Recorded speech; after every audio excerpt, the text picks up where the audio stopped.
Alrighty, gardeners. Do you have a pot? Do you have some dirt? Do you have a plant? Well, then you can have a ready-made container garden. What a perfect way to expand your garden. Right here on the Backyard Gardens podcast. To have a good harvest, one must plant good seeds and must also use the right kind of fertilizer. The carrots have grown large and firm. How good they will taste. Welcome to the Backyard Gardens podcast, where we talk about all things gardening. We're your hosts, Ben in Batavia, and you can find me gardening in the country. And you'll find me gardening in the city. Get ready as we dig deep into this wonderful world of gardening, where we learn to grow and grow for change. All right, Miss Batavia, I think it's time to upgrade the bell. Just so we know, we may need a replacement. I think you have worn out the ringing mechanism in it, so there's that. I think we're fine. Hold on. Yeah, we're back. Yeah, okay. We'll take it. All right, you know the deal. Real quick, if you want to be a patron and help support the show, links are down below in the description. We would love to have you, and it helps support the show, and you will get 2 extra episodes a month. And we are personally excited about our after show that we have created. So come check that out. And the link below, shirts, cups. Yeah, we're not selling baby bears, mugs, all that good stuff. 25% off, code BYG Spring. And now, back to the regularly scheduled program. So, container gardening. I know you love it, don't you? I'm a big fan. Big fan. Yeah. So, I have a love-hate relationship with it. An extreme love-hate relationship, but that's okay. And I know that we have had this show for a couple of years now, and yet another subject that we haven't really tapped into is container gardening. Mm-hmm. This is true. I know why we haven't. Why is that? Because the container gardening crew scares me, man. They are just like, they are a tight group. You know what I mean? They love it. I mean, I've heard you say this before. Yeah, so they don't scare me, but I respect the game. But how many containers are you running right now? I can say last year I got up to 40 containers, varying in size, everything from like 1 gallon containers up to 20 gallons. So we'll see what this year brings. There's no plan to cut back significantly, and there isn't a plan to extend significantly either. So you're just going to kind of stay status quo? I mean, we'll see. There's some things that definitely I made notes of, mental or otherwise, that could have done better in a different type of container. So I'll make adjustments. And this similar is to my raised beds. My plan for containers is swimming around in my head. So yeah. So as far as containers go, is a raised bed considered a container in your book? Is a raised bed considered a container? I've heard this before. In my book, it's not considered a container. Yeah, me either. I do have a caveat that we'll get into later, but I think that's just me trying to justify, which is okay. I can justify every once in a while, can't I? It's unbecoming of myself. But I'm running 1, 2, 3. I think 4 right now, but I am expanding this year. And I know that I've flopped a little bit and said like, I don't like containers, but I've found a good use for them, which kind of, in my mind, that's what spurred this conversation that we're about to have. So I think there's a definite benefit, and there's definite drawbacks to it as well. Wouldn't you say? Yeah. Challenges, I'd say, is the way I describe it. Challenges, limitations. You know, we can get in with all the synonyms we want, but in all reality, I mean, I think it's definitely not a win-win, and I think you have to consider a number of things, which we will discuss, about how well they're going to function inside of your garden, because your garden is different than my garden. Yeah, I mean, I think for me, if there is a statement to be made, container gardening puts people that some people otherwise wouldn't have an opportunity to garden. It gives them an opportunity to garden. For sure. So I I love it for that. Yeah. And it's definitely a way to like dip your toes into the water too. You know what I mean? Yeah, I mean, it's also, kind of as a part of the container or the expansion series that we're in, what is it now? 1,488 beds that I have. Like 1,483. 83. Okay. Why would you bother with containers when you have that growing space, right? And there are a couple of different reasons, but one of them is it allows me to expand with little work. I didn't say little investment because there is investment there, but little work. Like I don't have to set up structures. I don't have to dig up things, right?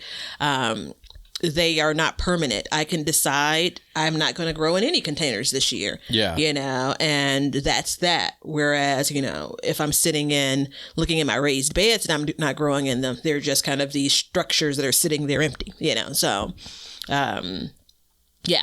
I got a lot to say. I'm trying to pace myself. Last week, I had us on the fast forward. Like, I was like, get to the next topic, which you didn't know the next thing I wanted to talk about because we don't really walk through it in that level of detail. So I'm trying to pace myself. Don't keep on looking at me. So I'm laughing at two things. So one, let me address that comment first. So yeah, you were definitely like, if somebody didn't know you, they'd be like, damn, Batavia just did a bunch of meth before she came on because it is out of her character to go that fast, which for the record, Batavia is not on meth, but that's just a different story. And then second, I laugh because we have recently picked up a lot of followers. So thank you to our listeners. So everybody who's new, thank you. But when we said, Batavia's got 1,483 beds, you like how I remember that number. I have to say that that is not an accurate number because we get comments and they're like, what in the hell is going on with Batavia's garden? How much does she really have? So yeah. You'll just have to find out, but we're not going to, we always, it's a running joke on the show from day one of Batavia's magnificent entrance into this realm. We've had this joke. Look at you. That's right. Go ahead. I'm feeling good. I am believing the lie that spring is here. My spirits are up. But no, we won't leave you hanging. As of the recording of this this podcast, I have 8 raised beds in my front yard, which has been converted full on to a garden. And then I have 8 raised beds in my backyard. And I say as of the recording because I keep on meaning to break ground as a part of our expansion we've been talking about with a couple of really narrow beds. Now, the important note and the big asterisk, they vary in size. So, I mean, almost none of them are the same size. I mean, I think I have like 2 beds in the front yard that are the same size. That's actually a lie too. Long and short of it, don't think about like a straight line of raised beds. I've configured things to kind of squeeze things into the space I have. So what's that, like 16, 17, 18, going on 17, 18? I counted 8 in the front, 8 in the back. So that would make 16. That's simple math, but you know my rule, don't do math in public. So this is true. There's that. Yeah, and basically my garden looks like an erector set if you've listened to the last episode, and then Miss Batavia's garden looks like a Lego set. So there's that. So we'll go there. Yeah. Especially because I just stepped on a pile of Legos, and all you parents out there know what I'm talking about. Excruciating pain. But look, let's do this. Let's go to the break real quick, and then when we come back, we're going to break down container gardening and different types, ways to handle it, different challenges and benefits, and how it relates to expansion and good candidates. Be right back. Hey everybody, thanks for checking out the Backyard Gardens podcast. If you like what we're doing and you want to continue to support the podcast, head over to our Patreon page to sign up. You can also make a one-time donation using PayPal. Both of these links are in the description. With your support, we can continue growing and helping others in their gardens. See ya! We want you to be a part of our gardening community. DM us a picture of your garden at Backyard Gardens TV on Instagram, and we will share it with our listeners.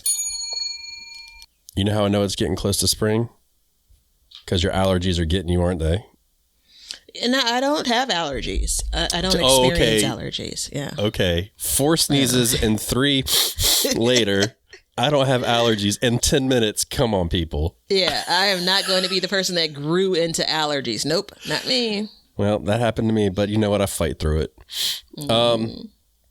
So look, let's do this. Let's talk about the container garden and just containers in general. What's considered a container garden?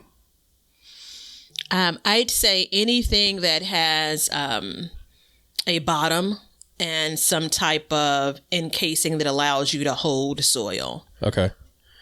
I like that. I like it. So it doesn't have to be a pot from the store. I mean, that's like No, the key. absolutely not. Yeah. So, I started off using 5-gallon buckets and they were all bright orange because I went to Home Depot and it was ugly as hell, but it worked. And then I found a can of spray paint and then I fixed that. But how it pertains to this series that we're talking about is if you want to, Leonard, rewind time back to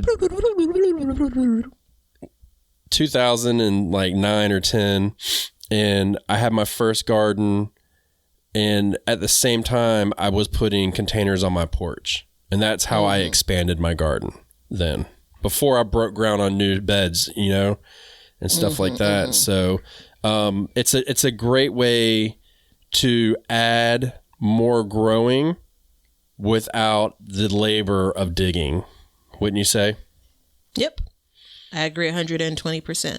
Okay, podcast over. Everybody have a good day. Yeah, I think that I think last week I mentioned my inability to remember with 100% certainty, but I believe containers for me actually did start off with more like pots that you would traditionally grow flowers in. Yeah. Because I've always been a fan of flowers, planting flowers and, caring for flowers. And because I have an eye for, that would look good, and kind of building the aesthetic around my yard, I had a number of pots. And so as I kind of poked around and kind of understood kind of what people were doing in their gardens and how I can improve my garden technique and so on and so forth, I stumbled across container gardening as a thing, right? And, hey, if it's dirt that you put in this pot to grow flowers, you can put dirt in this pot to grow food, so. So you came up with it on your own? Yeah, I invented container gardening. Holy crap. We have a celebrity on our hands. It's something that, sometimes I'm embarrassed by, because there are a lot of people that take credit for it. Yeah. And I'm not one to try to steal someone else's thunder or embarrass them. So Yeah.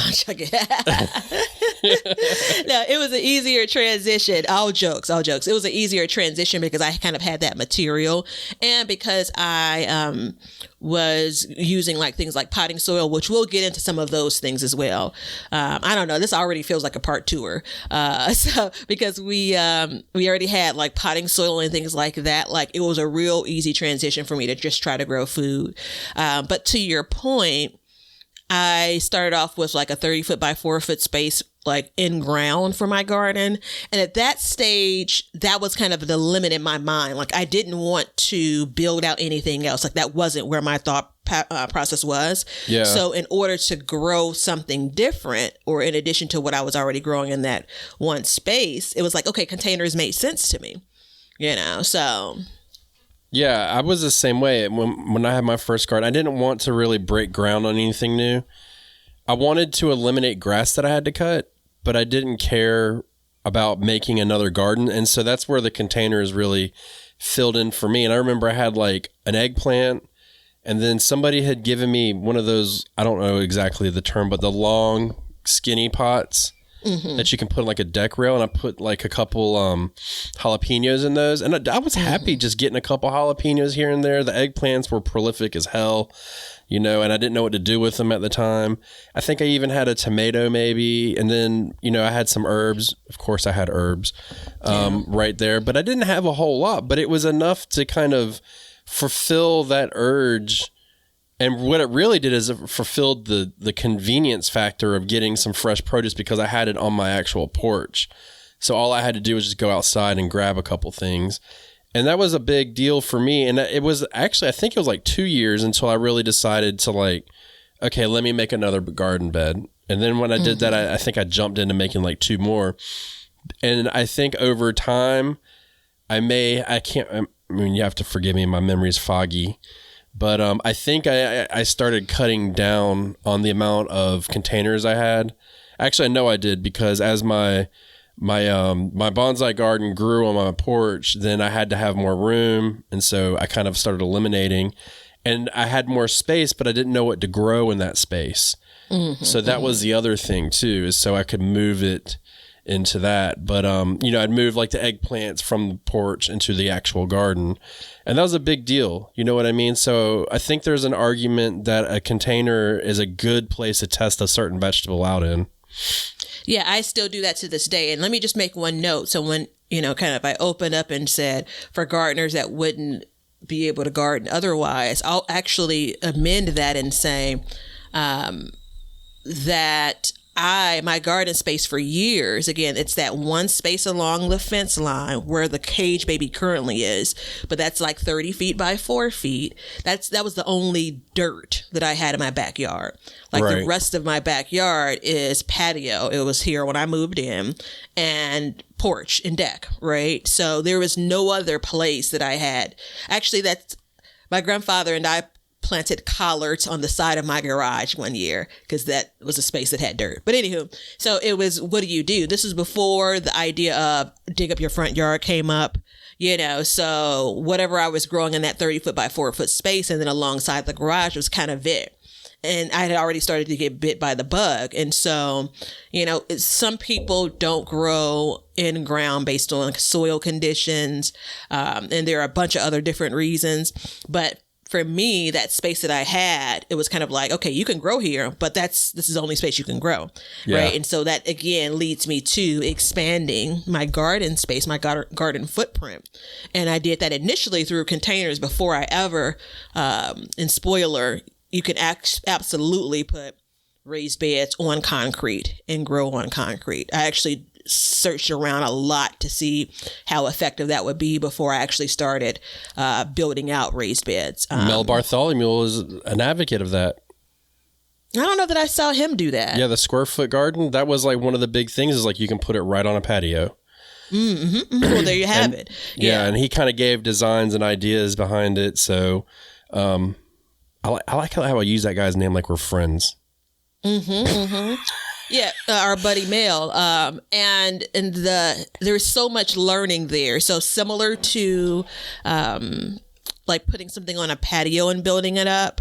Like I didn't understand back then how much soil some of these plants really needed to sit in to grow. So I describe it now as like, how deep will these roots go?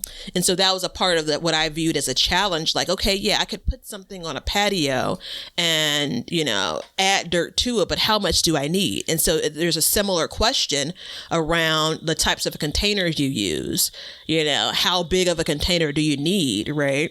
And my immediate answer, if I could ever give anything an answer in one sentence, it would be, it depends on what you're growing.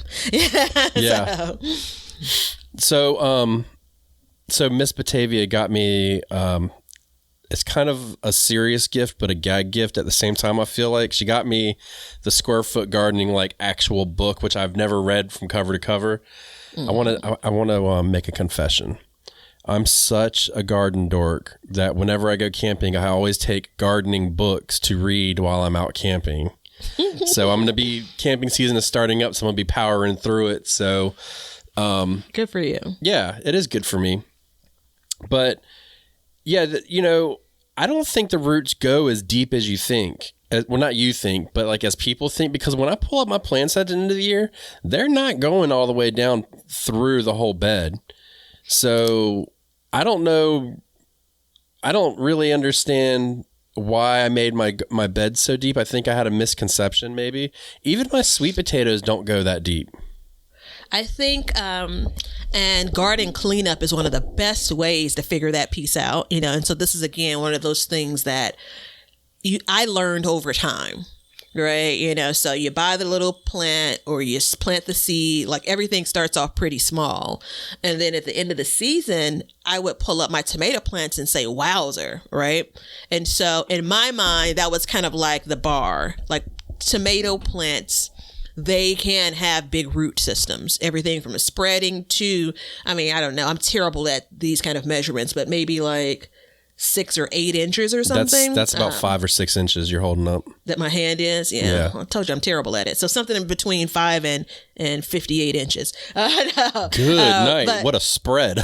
Yeah, right. But to that point, like that's what made me think, okay, because traditionally I know of gardening, growing food, farming, and just plain old soil. Yeah. So it doesn't matter that the vegetables primarily is what we're talking about will have the space that they need, right? Like this is before we get into like how good is the soil that they're growing in and all that stuff. Like, oh yeah, I have an open garden space, but you know, the soil 5 feet or 5 inches below isn't good. Like, I'm not going to get into all of that. So I absolutely understand how people, because I had that misconception as well, think, oh, you absolutely need all of this space to grow in.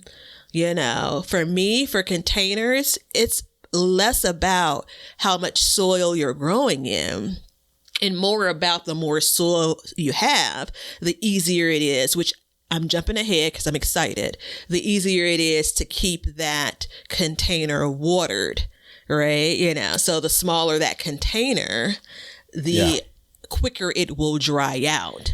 And right? that's why you need a bigger container. Mm-hmm. That is the sole reason why you need a big container. And that is my main downfall with that. Not the sole reason, but that's one of the primary, top reasons. I'd say. Primary, I'm out here with all kinds of adjectives, man. Listen, I've been doing this Wordle. I don't know. Have I talked to you about playing Wordle? No, and don't. We're not having this conversation. New York Times now owns it, but that's another conversation. So I'm all like, 5-letter words, which that one wasn't. But anywho, here we are. I can think of a 5-letter word. No, but seriously, watering is like, that's the downfall that I have with it. Mm-hmm. Is, where I live, it's hot. And so like, it's really hard to keep these things watered. Mm-hmm. And I mean, there's times, I would never water my regular garden every day. I wouldn't do it. Yeah. Mm-hmm. But this one, I'm having to water, if I do the containers every day. And so you talk about, we've talked about container size basically. And I do have to make a statement that I've said in previous podcasts this year that I was going to do grow bags. Mm-hmm. And I changed my mind because I was talking to Batavia about this. I have 2 big pots that I have in my front yard that they don't do very well there. So I'm going to bring those into my backyard and add them into the corners of the beds and grow additional, like maybe a quick tomato or something like that, just like an in and out kind of crop, and put that in there. And then it's a good thing because not only that, one of the big things too, and so we're talking about how watering is kind of an issue for me. But the other a benefit on the converse side is I can pick up that pot and move it somewhere else. If I'm like, hey, I'm not going to be able to water it, let me put it in the shade for a couple days. Yeah. I'm going out of town. I can move this. I can move it over to where my sprinkler is going to be hitting or something like that. So there's a lot of different ways to manage this. So it's a great way to expand a garden by not breaking ground. And I mean, I think too, if you do it right, it adds a lot of beauty to your garden as well. I think you can, even if you do like, I don't care, you do flowers or whatever, I think it can add a lot to the garden. I could be wrong, but I think it just can, and you have the ability to change it over the years. Yeah. Let me, just do a quick walkthrough, and I'm not going to list all 40 of the containers, but I just want to quickly talk about the types of containers I grow in it. And I plan on doing something, like this again. I did this a couple of years ago on YouTube, and I plan on doing it again since I've expanded a bit. But I mentioned 1 gallon. And so some of those are 1 gallon buckets which almost all the buckets I grow in are free buckets that I've gotten from grocery stores. A lot of the grocery stores, bakery sections or a bakery. Everyone doesn't give them away, but a lot of spaces in my city will give them to you for free. So I have everything from 1 to 5 gallon. So 1 gallon, 2 gallon, 4 gallon, 5 gallon buckets. They're white buckets and they don't bother me much being white buckets. I know that you mentioned the orange buckets, which I'm not a fan of either. But I also have some more decorative pots that were originally purchased for the purpose of flowers. And they're about 17 gallons and they look really good. They're sexy, man. They're black. They're sleek. They can nothing stack better up than a and, sexy pot. I'm telling I'm you. telling you, man, like no matter what you're growing in, I could just have compost in there, man. That's going to be some sexy compost. Damn it. I'm ready. I'm telling you. And then I have a series of different size grow bags. So, actually started off with 20-gallon grow bags. I have 10-gallon grow bags, and I recently invested in 7-gallon grow bags. And then I have your ends and odds. So it's like everything in between, the railings. I have a bunch of those, like those skinny kind of railing size containers. I get those. And if I purchase it, primarily I'm purchasing it from your home improvement stores, Lowe's, Home Depot, Menards, and so I have a bunch of kind of varying sizes of those, which I think primarily are designed for the purpose of flowers. Like that's like who they're marketing to. But I found some great use in them. Dude, peppers go great in there. Peppers go awesome in those railing pots. Yeah, I feel like almost I should have directed this episode because I want to take us to the point of, so there's some of my favorites when it comes to growing. And I'll save that favorite, but I want to, before it leaves me, I want to talk about the biggest lesson that I learned very early on with containers, and that's drainage. Right. So on one hand, we talked about you need to make sure that you're watering these containers, which is crucial. Right. But also, we've said this before. I don't know any plant, herb, or flower that likes to sit in water, day on day. Oh, is it bonsai? Yeah. Bald cypress. Yeah, I set them in a tub of water. So that's a single thing in the world that likes to sit in water, right? Yeah, there's not much. I mean... But over the years, I realized after I had kind of soggy roots that a lot of these containers that are meant to be pots and things will come with some drainage holes, but a lot of them aren't big enough to, really support the kind of watering and growing we're doing. And then anything you're repurposing, which container gardenings are so great. Like that's so great for repurposing things. Drainage holes need to be drilled into those. So I'm going to pause there. I'm going to give you back the microphone. Yeah, so if you want to talk about reusing stuff, that's exactly what my container garden is. And I hesitate to call my garden a container garden. It's my containers. But I go to, anytime I buy a plant to put in my yard and it comes in that big plastic pot, I keep it. And that's what I use. Or I go to the garden center and they actually recycle them. And I say, hey, man, let me jump in your dumpster. And I go jump in, I'll just pull a couple big pots out or whatever. They're all black. They're nothing fancy, but they definitely do the trick. You know what I mean? And they actually have, each one of them, you're going to think I'm dumb for knowing this, but I know this, has 5 big drainage holes, 1 in the middle and then 4 on the corners, which is important because that's where the water will pool up in the corner. So I don't have an issue with that, but I know when I had the buckets, I did have an issue. And I got to the point where I actually ended up punching out the bottom of the buckets. And, enter the almighty drill. You know what I mean? Like the drill that's what I used my drill for solely for years, was making drainage holes. I swear it knew nothing but drainage holes. But you're exactly right. I think it is. And a lot of container gardens I see are not like, this is going to come out wrong. I'm just going to say it the way it's in my head or else I'll stutter. It's not a well thought out, like, oh, let me go and purchase these pots for this container garden. A lot of times this is what I can use. Let me use it. And I think it's awesome.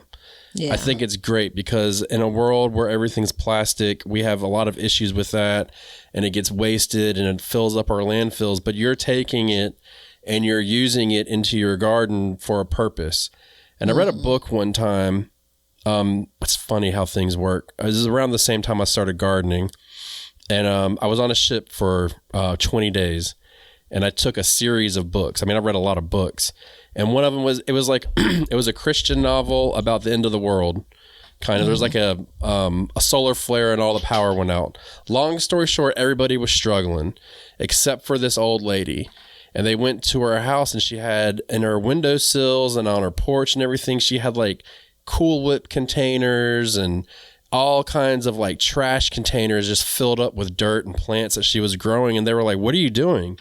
She was like, you don't waste this stuff. You know, it's given to us. It was a gift. Let's not waste it. Let's reuse it. And then from that moment on, for the next 8 books in the series, they became this flourishing group of people in a world where there was nobody left because they were able to grow food and contain it. And in the wintertime, they could bring it in and do stuff like that. You know, they could cover them and do all kinds of things. So it was very, it's very important for me to see that and read that because it's so true.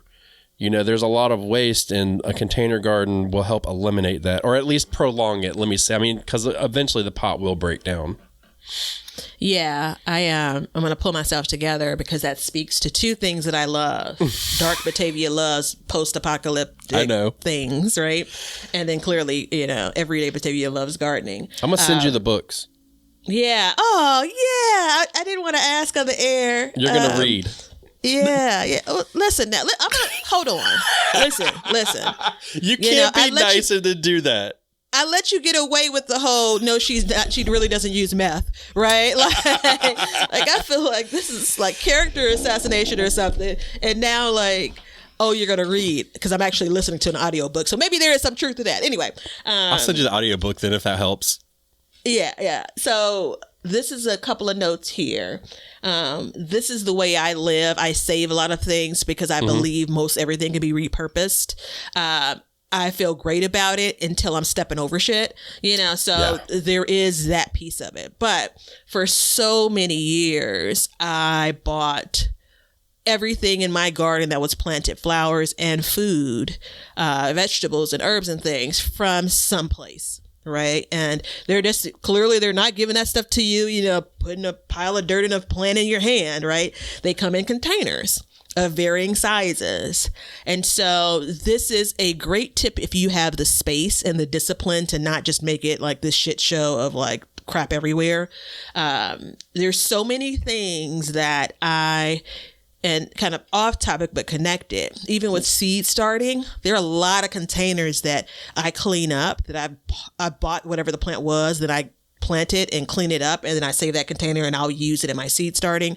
But they're also, especially for some of your larger flowers, there are a lot of containers that can be repurposed and you can grow food in them, you know. So I know it gets kind of like, you know, like kitschy, like, you know, there's, you know how you have gardens with like trinkets everywhere. Like I try to be careful of that when it comes to the design. You just don't want all of this random crap. But at the end of the day, if your primary goal is to grow food, there are all kinds of ways that you can get that started or keep that going. Yeah. So think perennial flowers.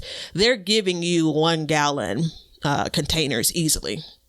You know, my favorite hibiscus. Anytime I bought those, 1 gallon, 2 gallons, you pay an arm and a leg for the plant. You know, luckily it's beautiful, but why not keep that container if you can, you know, and use that. I planted mustards in those size containers last year.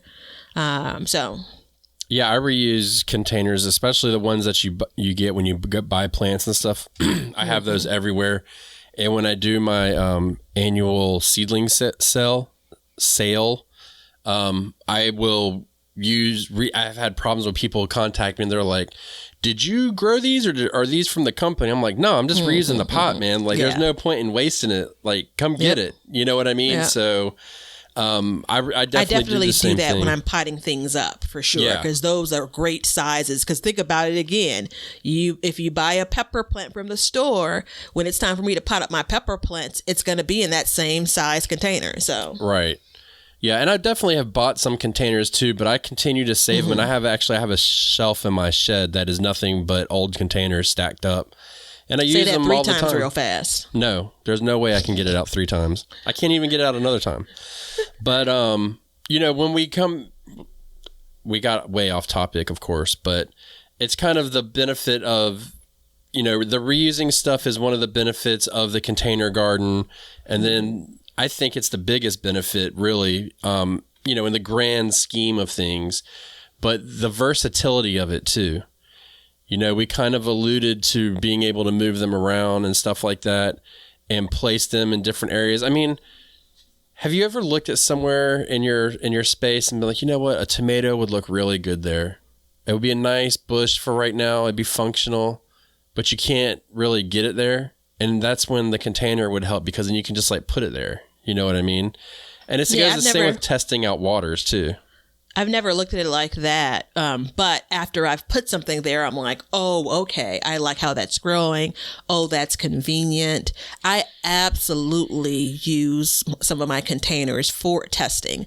Like there's some of the newer crops, I will start with them in containers to see if I can be successful with containers, because I still look at, and I know, don't come for me, but I still look at the raised beds as my primary growing space. Right. So that's the best that I have. And so if I can grow some things in containers and they can be successful, then I can save this other growing space for other things that have different needs. Like I don't have to worry about watering my tomato plant that's in ground or in a raised bed every day. Right. But if I'm successful with growing them in a container, then hey, I could even give some of that soil a rest from growing tomatoes. So there are definitely a bunch of different benefits. And I like the way you say without breaking ground. Like you don't need to break ground to grow food, to have containers. No, you don't. And I mean, people in apartments, they can grow on porches just like I did. You can grow on balconies, patios, a lot of spaces. I mean, look, my man on that movie Waterworld, he grew a tomato plant on a damn boat and purified his piss so he could water it. Hashtag just saying. So, I mean, it's definitely been shown. And that movie, by the way, is true facts. So anybody who says it's bad is just terrible. But made me lose my train of thought. So this goes really well with the vertical gardening episode that we did last week. And if you haven't listened to that, you should go all the way to the end of this one and then go back. But containers can really fit in perfect, because not only are, we talked a little bit about like upside down tomatoes and stuff like that, but hanging pots, hanging them up so they don't even have to be on the ground at all. Hang them from a tree if you have to. Hang them, do all kinds of things. I mean, I got last year I went and got a 4x4 and stuck it in the ground. I spent $20 on it and I have 3 hanging pots on it, and I could continue to go down more and more if I wanted. So, it's another good way to, really expand. And at that point, I'm going to go on record and just say, if you're growing in a pot in the air, you're growing vertically.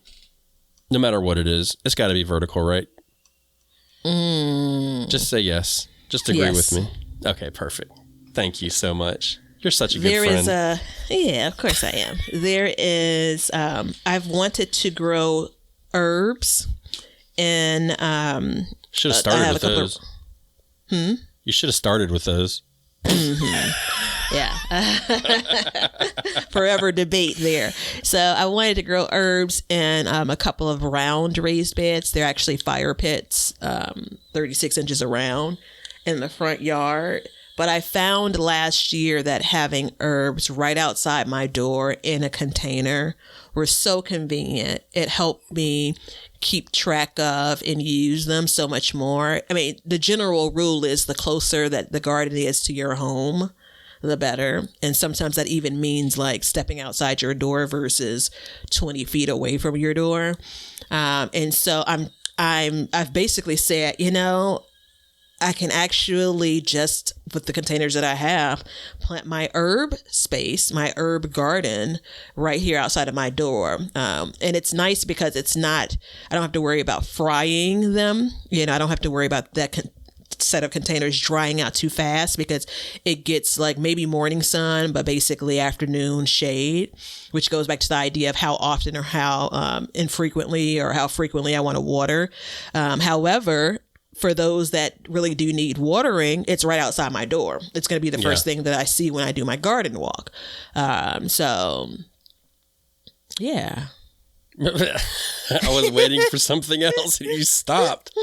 It's a classic Batavia of, like, it's not mid-sentence. I'm basically done with the thought that was, formulating as I said it. Yeah. Yeah. In thought. No, it's when you plant, and when you plant close to the house, you're exactly right. You will use it more. You will tend to it more. You'll be able to take care of it and keep an eye on it. And a lot of times some people, people don't have dirt right next to their door. Mm-hmm. So that, the containers then lend that spot. And I think that's really what we need to take away from, or what I need to take away from it, and I hope other people do, is it's about bringing the food closer to you, putting it in places in which you may not be able to grow, so that you can be more mindful of what you're doing and growing it. And I mean, let's be honest, if I have a basil next to my back porch and I have a basil out in my garden, the basil out in my garden is going to bolt and be full of flowers and be bitter. The basil by my porch is going to be nice and trimmed and bushy. And that's just cold, hard facts. Yep. So, and I don't mind if it's a little bit bitter, whatever, but truth be told, I would rather not have the bitter basil. Mm-hmm. Let's just be honest. Yeah, I just came up with an idea in my head. So get it out, when let's hear it. Versus an idea that would have come from some other place besides my head. So I was thinking about this corner of my back porch.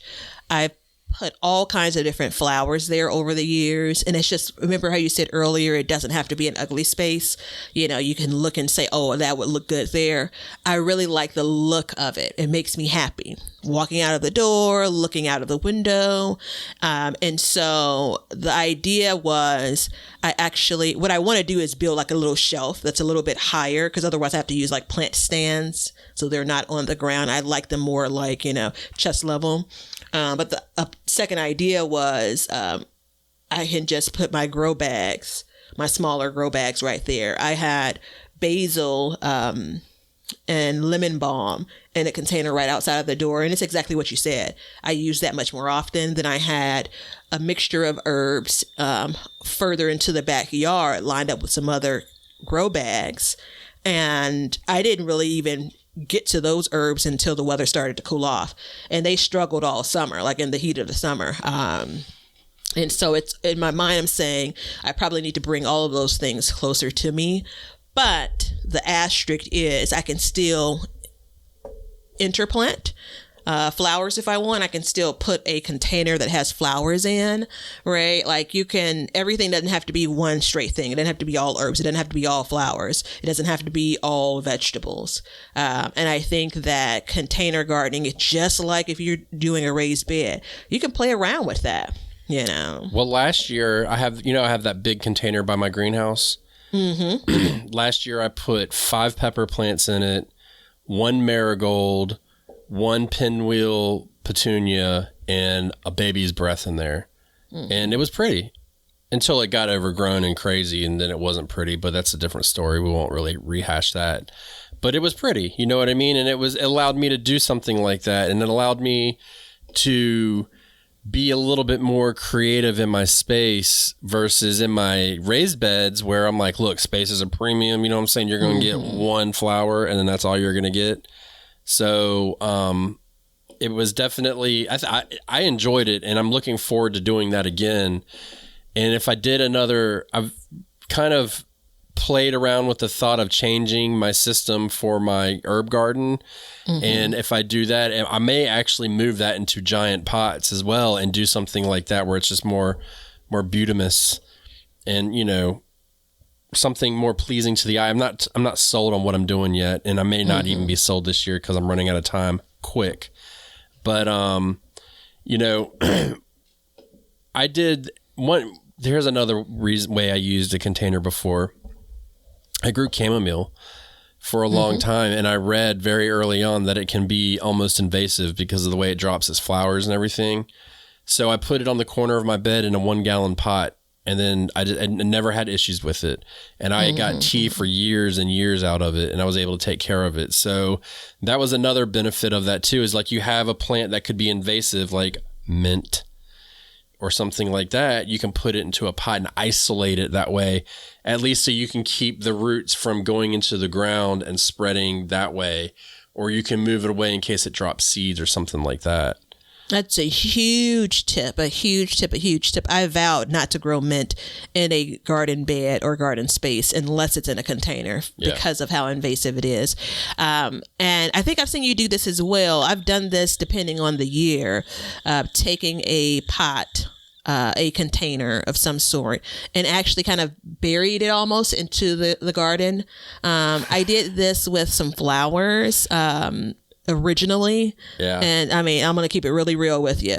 It was because a couple of my flower pots had walked off of my porch. And so I figured if I bury these bitches, you know, someone's going to have to work to get this. And it wasn't obvious to the eye, but I say that, you know, from a gardening perspective, you can do that. And it could help when it comes to, if you have the space, it can help when it comes to your watering needs. One thing about, again, I go back to the containers. The reason why I like to group my containers, and I've come to this decision over the years, one, I like the look of them, but two, it allows me to be more disciplined when it comes to watering them. Yeah. You know, so I've had over the years containers everywhere in my space.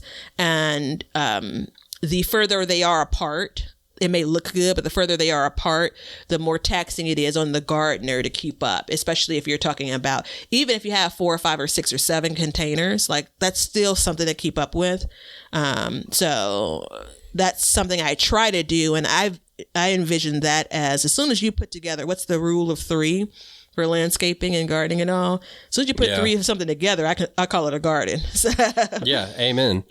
Yeah, and so just for the record, I want to get this out before we go on too far. You know, we waited till late in the show, but use container soil and amend it as needed. And I actually mulch mine too. I'll put a mat of, let me say it correctly, wheat straw.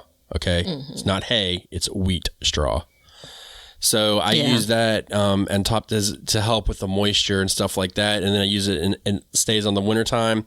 It'll help it'll help temperature fluctuations, and it'll break down and add to the soil over time. But you really want to make sure you're using the correct soil because it's made, and you could make your own by just adding peat sphagnum moss in if you wanted, but this is already pre-made for you. So it's a lot easier now as the prices go up, which they are. I'm here to tell you, a bag of soil is not cheap. Then maybe you should experiment. And then I'm going to go ahead and tell you what I would do is I would go heavier on the peat sphagnum moss, heavy on the compost, and then just some regular soil with it. And then that'll help. But you definitely want to make sure you're using the correct stuff because it will hold moisture better and makes a huge difference. And fertilize pretty good. Yeah, I for years have bought potting soil, potting mix. For me, they're the same, but it's hella expensive, right? And the more you grow in containers, the more some type of growing medium you need. So I do 2 things, what you described. So I use peat moss because I've bought like 2 big bags of it. An alternative is Coco Coir, which is supposed to be a more sustainable version of it. I'm going to finish off my peat moss, and I mix in peat moss, sometimes some regular soil, depending on kind of what kind of container I'm growing in, some compost, just a bit of it. And I absolutely, similar to you, mulch those containers to try to retain some of that moisture. I absolutely reuse spent potting soil. So there are nutrients in the soil you buy when you buy potting soil and potting mix, right? But you're not going to, that's going to be used up once you get out throughout the season. So to your point, I probably focused on fertilizing my containers first when I decided to bite the bullet and, get into fertilizing, because I knew that those plants were going to be challenged, right? And think about, you're also watering some of that kind of plant food out of it too when you're watering. I think the other thing, right, and conversely, it can build up the salts from it too because of the way it is. So it is nice. It is important to find a balance. Yeah. One last note regarding soil. If I have a huge container, like, for me, like 15, 20 plus 30 gallons, something like that. I absolutely, because again, we talked about very early on, a lot of these plants don't need a lot of growing space. So something that has more shallow roots even, or your general plant, probably anything that's, your peppers, your lettuces, your herbs and things like that don't have huge root systems. If I'm putting them in a huge pot, if that's the decision I've made, I'll put spent potting soil at the bottom, meaning that, I used it last year, grew in it, and then I'm not adding much to it, but I just need some filler, so right. I do that as well. That's what Batavia does for her soil, everybody. End sentence. And then begin recipe of the day. This episode is proudly sponsored by The Garden We Share from North South Books. It's an inspiring new picture book written by Zoe Tucker and illustrated by Juliana Swaney, the #1 New York Times best-selling illustrator of We Are the Gardeners by Joanna Gaines. This beautiful book celebrates the friendship between a young girl and an elderly woman as they plant seeds in a community garden alongside friends and neighbors, waiting for the seeds to flower. A great gift for all ages, on sale spring 2022 at a bookstore near you or online. Please visit northsouth.com for more information. To everything, there is a season in this beautiful book about treasured memories in gardening. Ben, what question do we get asked the most? I would have to say it's probably more something like, what are the products we use in our gardens the most? Ding, ding, ding, ding. That's the correct answer. Hey, there's an Amazon link below. When you get over to the Amazon store, know that you're going to be supporting the podcast, but all of the products both Batavia and I have used in our gardens. We want to see you all over on YouTube, so check us out at Backyard Gardens TV to watch our podcasts and other gardening videos.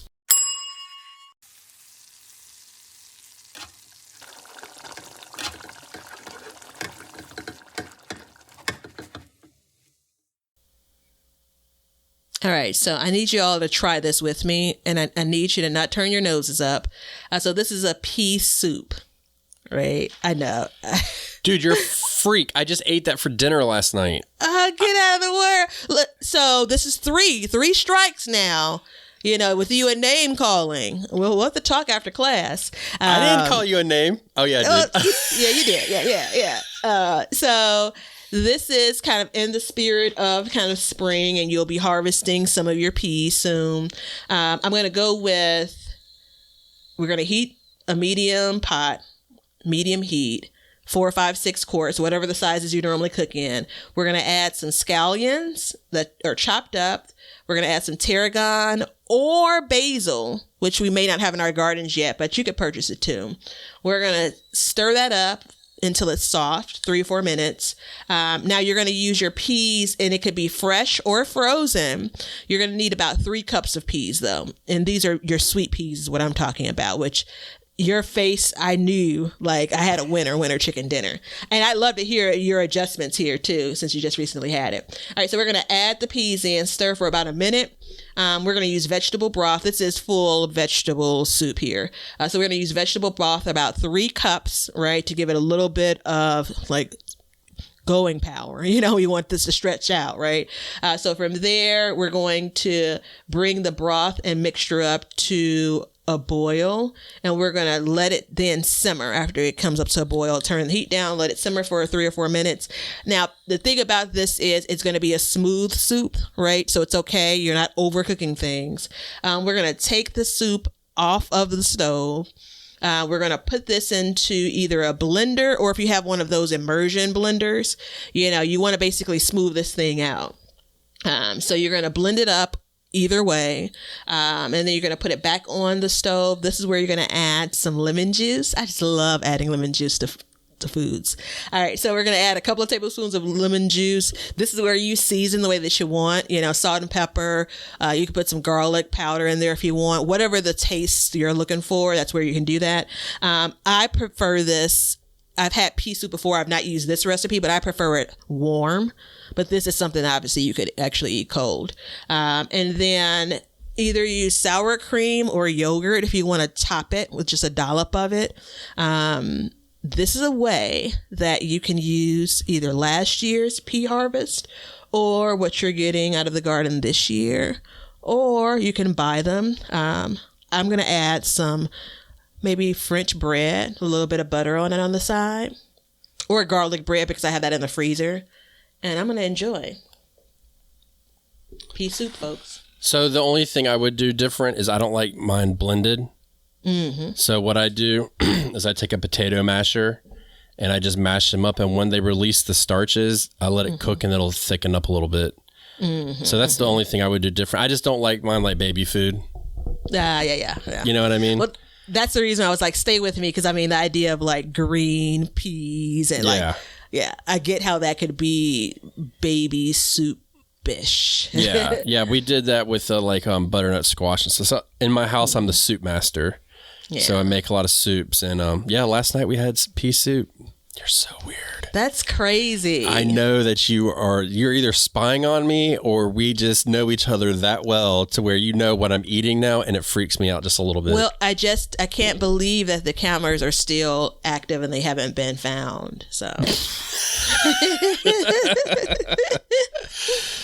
But no, it's perfect timing too, because everybody should be if you listen to this show and you're not planting peas, what are you doing with yourself? I mean, really? No. Peas. What are you doing with yourself? Did we ever we've not declared you got to grow this year. No. I think we should declare you got to grow. We've done you grow this series is one of our favorite series for our minisodes. Yeah. All right. You should grow. You're really trying to chip into spring Batavia. Just coined it.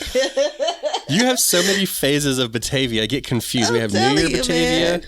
We have spring Batavia. We have I'm done with summer Batavia. We have the fall, the uplifting fall Batavia, the winter sadness Batavia. Yeah. What else do we have? I think that's it, right?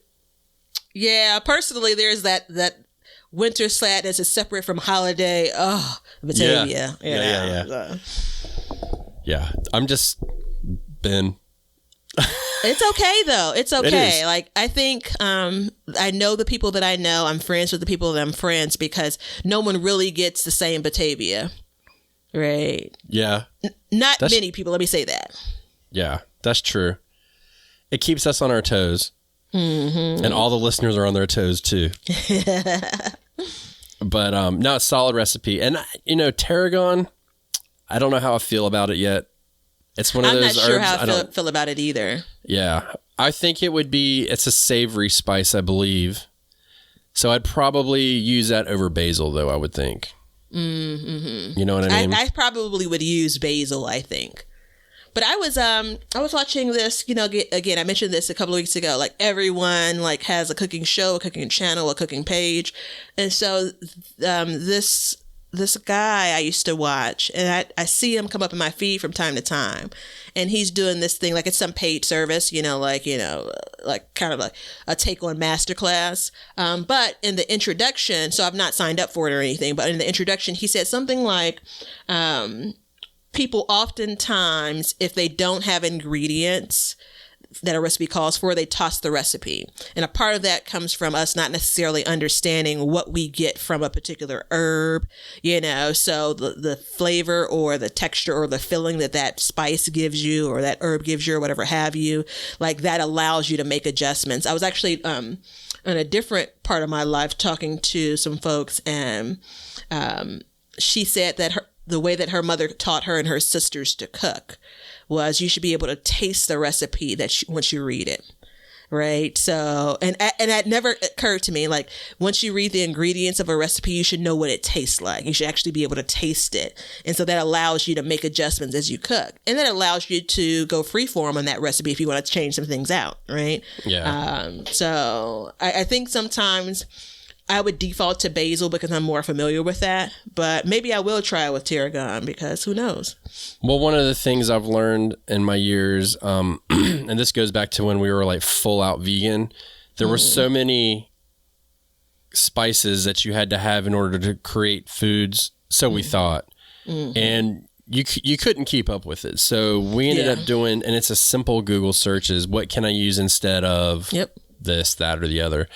And I learned that, and this ties in directly with gardening, a lot of them are interchangeable and the flavor profiles are so similar that you don't have to have this all expansive herb garden in order to cover it. You can have like your basics would be oregano, thyme, basil, and I mean that really covers your basis for all of this stuff. So, you know, if you don't have thyme, you can use oregano, or if you need parsley, you can use oregano or thyme. You know, there's all these different things that, you know, it's like if you don't have dried mustard, which a lot of recipes would call for, you can just use regular mustard. You know, plain old fashioned French's mustard, you know what I'm saying?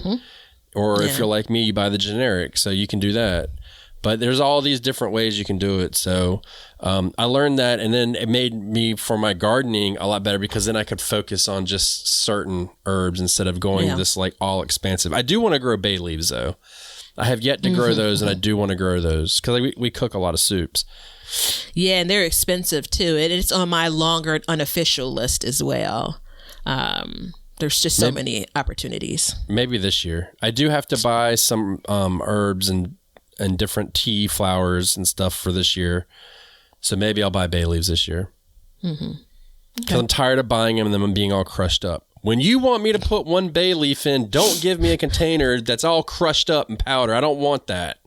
And then you have to fish it out. And it's kind of like it's in 18 pieces. Yeah, I'm exaggerating a little bit there. You're not really. It's pretty bad. All right, everybody. I hope truly that if you're trying to expand... Nope. We got to go long because you have to give candidates your favorite things to grow in containers. Yeah. My bad. I like tomatoes and eggplants and peppers.